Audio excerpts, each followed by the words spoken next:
Benvenuti amici! Scoprite la semplicità squisita di Napoli con la nostra pasta alla genovese. Un piatto umile ma ricco di sapori vi aspetta. Amici di piatto, ciao! Finalmente sono tornata e nonna Lulu oggi vi porta a Napoli una ricetta favolosa.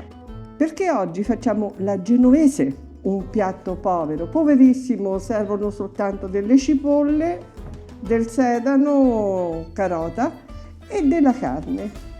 È un ragù bianco, senza pomodoro, quindi povero, perché si basa sulle cipolle e non sulla carne. E a proposito di carne, io odio un campanello, un pezzetto di campanello. Non ce ne va molta, ma si può scegliere il maiale, un pezzo di bollito, qualsiasi tipo di carne voi vogliate. E la quantità normalmente è 3-1. E allora banda alle ciance, ci mettiamo al lavoro perché bisogna sbucciare queste cipolle. Anzi, invece che piangere io, faccio piangere il mio aiutante perché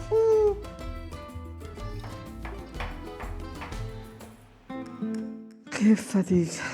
Guardare è stato faticosissimo. Tagliamo la carne e poi la rosoliamo, i pezzettoni belli grossi, perché deve cuocere almeno 3 ore, perché deve fare plum plum plum.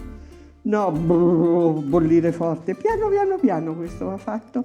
Ok? Adesso mettiamo un pochettino di lardo, perché sapete che prima si condiva con questo.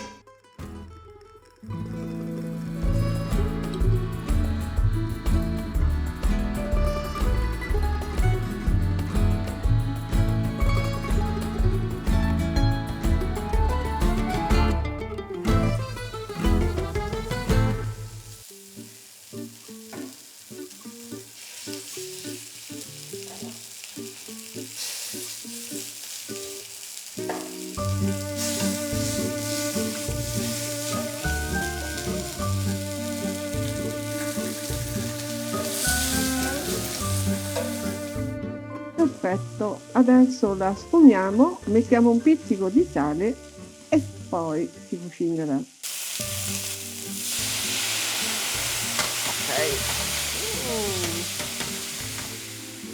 Quanto all'origine del nome, si cela un mistero affascinante. Fu forse l'opera dei cuochi genovesi di Napoli nel XV secolo? O il frutto dell'ingegno di un fantomatico signor genovese? Altra interessante teoria, quella dei mercenari svizzeri del cantone di Ginevra, stanziati a Napoli, grandi amanti delle cipolle. Lasciamo alla vostra immaginazione la soluzione dell'enigma e non dimenticate di condividerla nei commenti. Iniziamo a cucinare il nostro bel ragù. Facciamo soffriggere la carota e il sedano.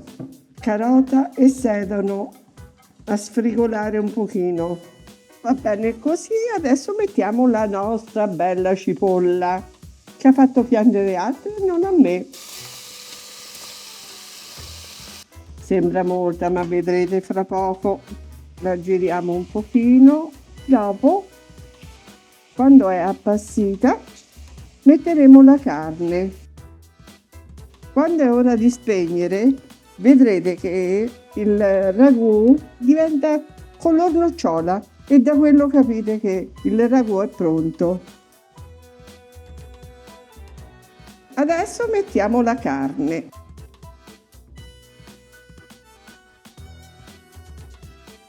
Mettiamo il sughetto della carne.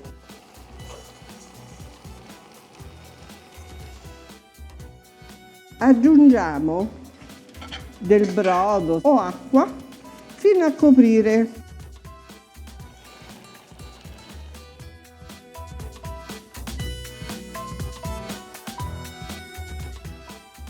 Vedete? Sono coperte. Fra un'oretta, una mezz'oretta, veniamo qui e controlliamo se ci vuole un goccino d'acqua. Ma vedete che non ci vuole perché le cipolle la tirano fuori. E deve sobbollire. Bollire piano. Calma, perché deve fare no, per tante ore. Buon riposo!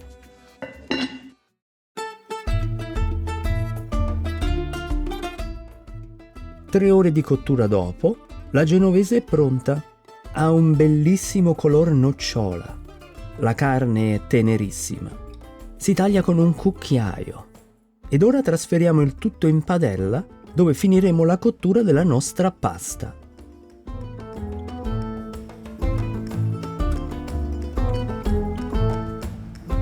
Guardate come si sfalda la carne.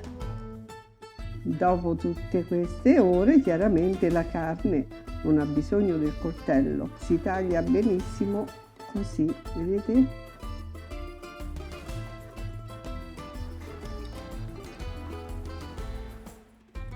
Il ragù è pronto e adesso pensiamo alla pasta. Buttiamo giù la pasta tradizionale, cioè i ziti napoletani, che vanno tagliati comunque, li taglieremo a pezzi e poi condiremo con questo stupendo ragù bianco di cipolle, la genovese. E allora, aspettando che l'acqua bolle, spezziamo questi ziti e oltretutto fa piacere questo taglio che diamo. Ah, vedete? Sacchete! È anche antistress questo. Ecco qua, pronta!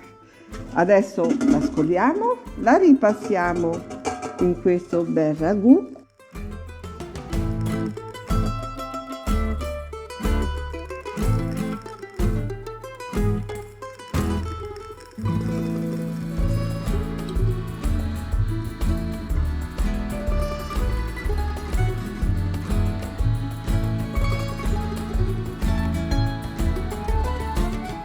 Una bella manciata di pecorino.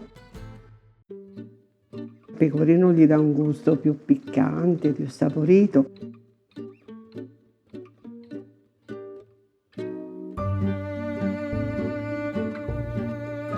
Che piatto! Un piatto ammirevole per la sua semplicità. Una ricetta che abbraccia l'umiltà nella scelta degli ingredienti, ma si veste di regalità nel nostro palato.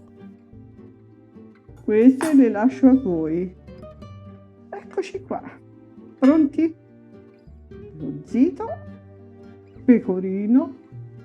Non lasciate la nostra Lulu da sola a godersi questa delizia. Fatela anche voi. Condividetela. Ed iscrivetevi a Piatto, dove ricette d'eccellenza si sposano con cinematografia mozzafiato.